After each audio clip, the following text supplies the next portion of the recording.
Greg Shoemaker, TriStateFootball.com, here at Western Brown High School with head coach Evan Dreyer. And they went 8-2 last year, did the Broncos, and just missed the playoffs. And Coach, the last two losses of the season, I think we've got to start out there. Going right along great, and then give up 1,000 yards the last two games combined.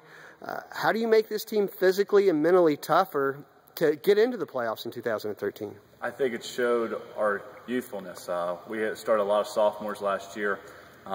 We needed to grow up. The first 8 games we competed for 4 straight quarters, and the last 2 were so physical with their both running styles that our sophomores needed time to grow up, and we grew up in the last 2 games, and it kind of moved us into our off season and how we train and how we get ready for 2013.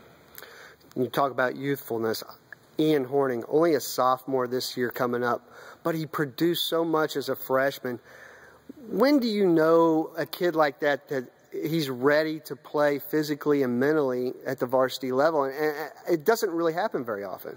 Ian showed his talents in the first scrimmage versus CHCA last year, and Coach Taylor from CHCA came up and was just like, "Who is that kid?" And we saw his talents displayed from the CHCA scrimmage and the Turpin scrimmage, and we just started him off slowly into games, and sooner than later, right around week 5, he started to produce and started to become a starter, and then we started putting him back for kicks, and he just wanted to be out there and demonstrated how well he's going to be for the next couple upcoming seasons. And we're excited to have Ian be a part of our program, and he's only going to get better, and he's been improving this offseason.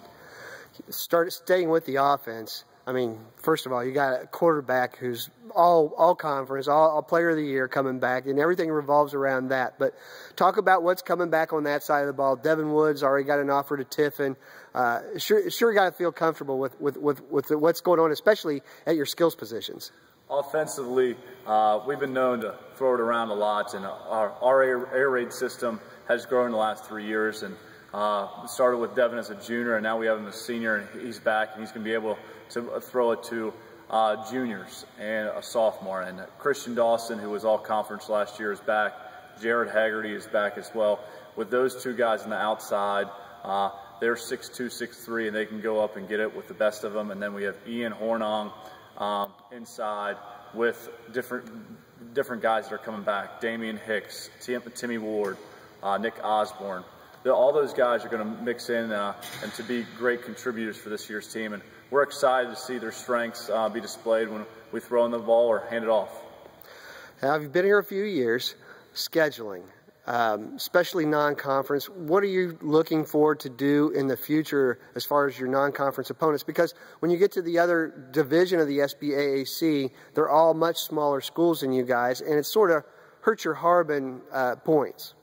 This year we added Ross in week 3, which is a great game for us, and we're excited to play them. We played them in JV in the past couple of years, and we're excited to play a great program by Coach Butts. And then we added Greenville instead of Bethel this year, which is a team right above Dayton, and we're excited to play them because they're an up-and-coming team as well. They have had a couple down years, and they're back. Then we're always trying to add teams that are going to help us become a better team towards the end of the season. And we just want to grow each week, and we're excited. Hopefully, we get a chance to keep improving our schedule next year as the years go forward. After Ross, we started with Little Miami last year, and we'll have Little Miami, Ross, then we'll have week 5 open next year as well. So we're looking for anybody that wants to compete at our level, and hopefully we can become a better team. Being out here in the middle of the island, out at Western Brown, what are the challenges fiscally for your program? I mean, there's a lot of long bus rides. You talk about playing Greenville. It's not going to be an easy trip. It's going to be a 2-hour drive probably from here. But, I mean, fiscally, what are the challenges that you guys face as a football coach and a football staff and program? I think the biggest thing is that our community support has been great over the last couple of years. We've had a great sponsor from La Rosa's who has helped us out with the field, and then we have got another great restaurant, Butterbees, and we have so many other great supporters that I can't name right off the top of my head that have helped us financially to support us. But it has to go back to the boosters, the parents, as well as our school district always wanting us to be the best possible. And I think that's the biggest thing, is that with the support of the administration, we've grown the last couple of years in bus rides to go to Waverly last year. That was financially funded by a private donor, which was great because we got to go on Croswell buses. And as we move forward financially, we're just going to keep improving through fundraisers and through anything possible to make sure our program is becoming first class and everything.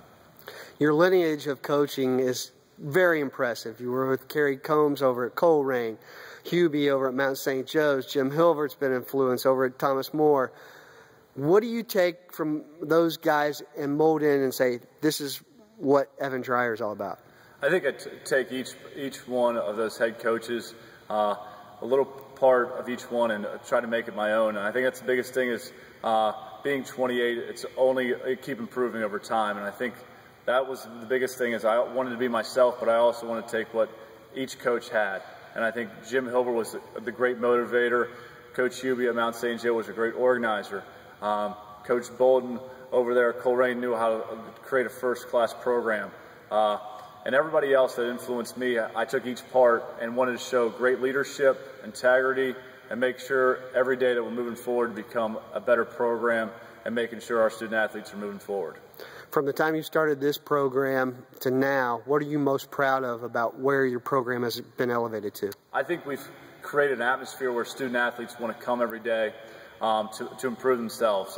I've assembled a great coaching staff that has become mentors for students, not only just in the football field, but in the classroom as well. And I think that's the most proud of is that I've assembled a great bunch of guys that love being around kids, and they're creating a great atmosphere, an exciting atmosphere on Friday nights. And I think on Friday nights at Western Brown, you'll see an offense that's very aggressive and fun to watch, and a defense that is very aggressive. There you go. Evan Dreyer, the head coach of the Western Brown Broncos.